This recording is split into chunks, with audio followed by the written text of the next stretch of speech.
بسم اللہ الرحمن الرحیم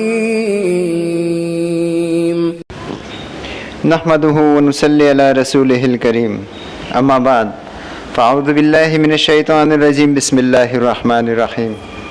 وظائف و حکایات یوٹیوب چینل دیکھنے والے تمام بہن بھائیوں اور دوستوں کی خدمت میں السلام علیکم۔ کیسے ہیں دوستو؟ امید ہے کہ آپ سب ایمان صحت کی بہترین حالت میں ہوں گے۔ آج ایک بار پھر نئے وظیفے کے ساتھ حاضر خدمت ہوئے ہیں۔ دوستو، ہمارا آج کا وظیفہ استخارہ کے متعلق ہے کہ آپ کوئی بھی کام کریں، استخارہ کا مطلب ہے اللہ پاک سے مشورہ کرنا۔ اس کا اصل تو یہ ہے کہ جو نبی علیہ السلام نے طریقہ بتایا گیا ہے اس طریقے پر عمل کریں۔ نماز 2 رکعت پڑھ کے استخارہ کی، اور پھر اس کے بعد اس کی استخارہ کی دعا ہے ایک، وہ کریں، اور پھر رات کو سو جائیں۔ اس کے بعد جو خواب میں آئے وہ علامت ہوگی۔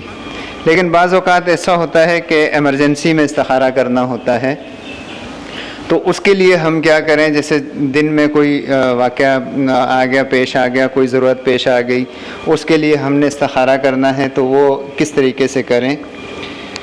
ایک طریقہ دوستو اس ویڈیو میں بتاتا ہوں، اگلی ویڈیو میں ایک اور طریقہ بھی بتایا جائے گا۔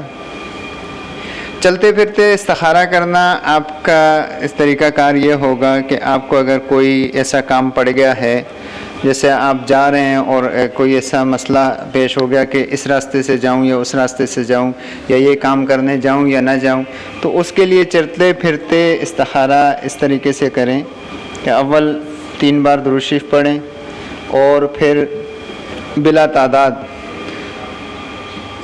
یہ پڑھیں اللہم اہدنی وسددنی، اللہم اہدنی وسددنی، یہ پڑھتے رہیں کچھ تعداد پڑھ کے، اس کے بعد پھر 3 بار درود شریف پڑھیں۔